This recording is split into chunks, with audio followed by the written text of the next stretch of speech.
Assalamualaikum warahmatullahi wabarakatuh. Waalaikumsalam warahmatullahi wabarakatuh. Di video kali ini kita akan membahas tentang logika inferensi. Sebelumnya, share screen mana ya?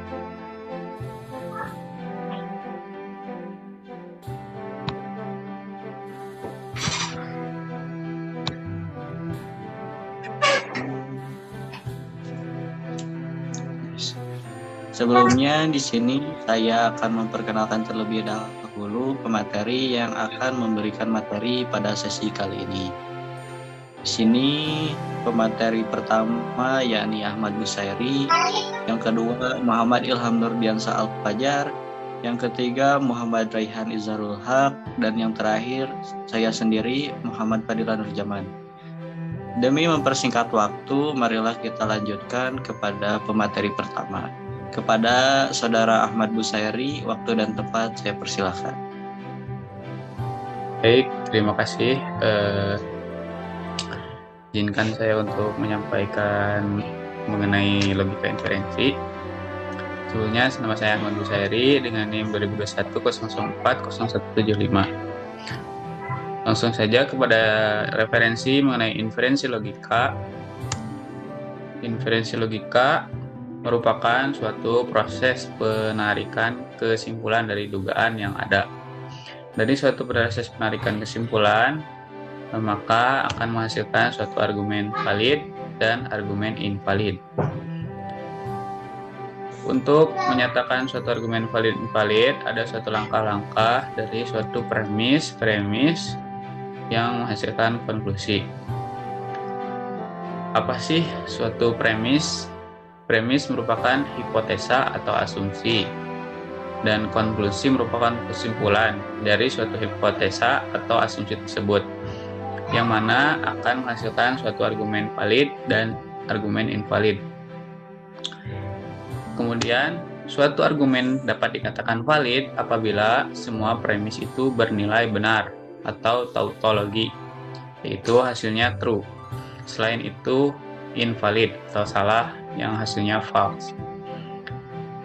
Untuk menentukan inferensi logika, ada suatu metode inferensi logika. Kaidah metode inferensi pada dasarnya adalah sebuah tautologi. Yaitu yang akan berhasilkan nilainya true. Berikut adalah metode inferensi logika: modus ponens, modus tollens, silogisme disjungsif, silogisme hipotesis, dilema, penyederhanaan konjungsif, penambahan konjungsif, dan konjungsi. Baik, selanjutnya yang akan dijelaskan oleh saudara rekan saya, dipersilahkan. Terima kasih kepada saudara Eri. Untuk metode inferensi yang pertama ada modus ponens. Modus ponens adalah penarikan kesimpulan. Untuk argumentasinya bisa kita lihat jika P maka Q untuk premis yang pertama. Jika premis yang keduanya adalah P, maka kita bisa ambil kesimpulan yaitu yang Q. Untuk contohnya, jika saya haus, maka saya minum air. Untuk premis yang keduanya, saya haus nih. Berarti penarikan kesimpulannya, maka saya minum air. Saya minum air. Lalu di sini kita bisa lihat untuk menentukan premis ke-1, yaitu jika saya haus, maka saya minum air. Premis kedua, saya haus. Premis ketiga, yaitu penarikan kesimpulan, yaitu saya minum air. Untuk menentukan apakah metode inferensi ini adalah tautologi, maka kita bisa lihat tabel kebenaran seperti yang ada di situ. Lalu yang kedua ada modus tollens. Modus tollens adalah bentuk penarikan kesimpulan berupa jika P maka Q untuk premis yang pertama. Jika premis keduanya berbentuk negasi Q, maka untuk penarikan kesimpulan kita bisa ambil berupa negasi P. Contohnya yaitu Jika saya haus, maka saya minum. Untuk premis yang keduanya, saya tidak minum. Berarti penarikan kesimpulannya, saya tidak haus.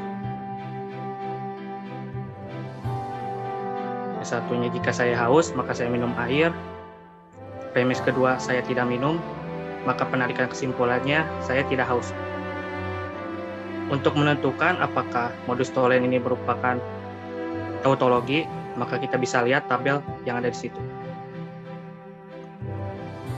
Untuk metode inferensi selanjutnya akan dijelaskan oleh Saudara Ilham. Kepadanya saya persilahkan.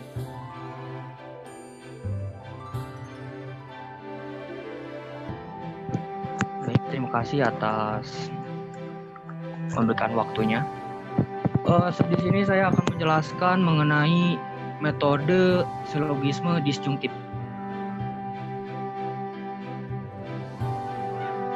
Bisa dilihat bahwa silogisme disjungtif bisa disebut juga dengan perumusan seperti P or Q dengan premis kedua negasi P dan konklusinya Q, atau juga bisa dibalik, premis pertamanya P or Q, premis keduanya negasi Q, konklusinya P. Bisa dilihat dalam contoh tersebut. Dalam premis pertama, saya pakai jaket saat cuaca dingin, atau saya pakai kaos saat cuaca panas. Untuk premis keduanya, saya tidak pakai jaket saat cuaca dingin. Dengan konklusinya, saya pakai kaos saat cuaca panas.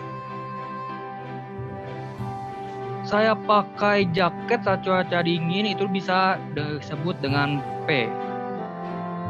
Dan untuk saya pakai kaos saat cuaca panas adalah Q. Untuk premis yang keduanya, saya tidak pakai jaket saat cuaca dingin, itu adalah negasi P. Konklusinya adalah hal tersebut, saya pakai kaos saat cuaca panas. Dan juga bisa dicek tabel kebenarannya bahwa hal itu, metode itu benar karena tautologi, hasilnya valid. Selanjutnya kita serahkan kepada pemateri teman saya selanjutnya, silakan.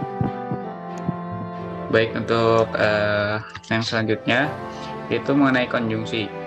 Konjungsi itu dengan rumusan P, K, dan Q dengan konklusinya P dan Q. Dengan contohnya bisa kita lihat, Eyo memiliki PC, dan untuk premis keduanya Eyo memiliki ponsel. Eyo memiliki PC dan ponsel merupakan konklusi. Bisa kita lihat P1 merupakan premis pertama, Eyo memiliki PC, dan P2 merupakan premis kedua, Eyo memiliki ponsel yaitu Q, dan untuk konklusinya P dan Q, Eyo memiliki PC dan ponsel. Baik, untuk menentukan apakah nilai ini tautologi atau valid, maka bisa kita lihat dengan contoh tabel kebenaran. PQ true, maka true, dan P dan Q maka true, dan ini adalah merupakan hasil dari tautologi atau konjungsinya merupakan valid. Dan selanjutnya adalah metode inferensi yang akan dijelaskan oleh saudara teman saya. Persilakan.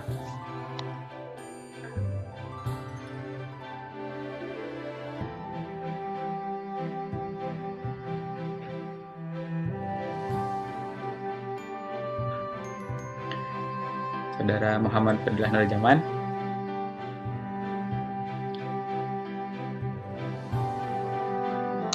Baik, untuk terima kasih atas waktunya. Oke, metode inferensi logika yang selanjutnya adalah silogisme hipotesis. Silogisme hipotesis itu kira-kira rumusannya seperti di bawah ini.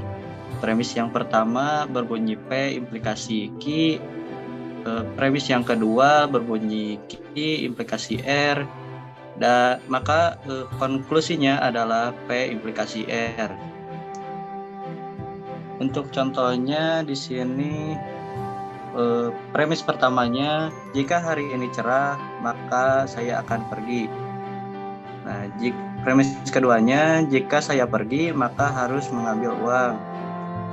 Nah, selanjutnya konklusinya, jadi jika hari ini cerah maka harus mengambil uang.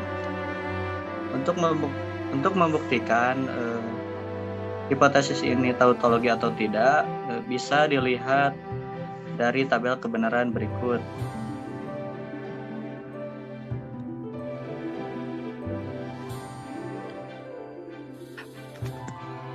Baik, terima kasih. Sekian, terima kasih. Semoga bermanfaat dan mohon maaf apabila terdapat banyak kekurangan. Marhaban ya Ramadan. Wassalamualaikum warahmatullahi wabarakatuh.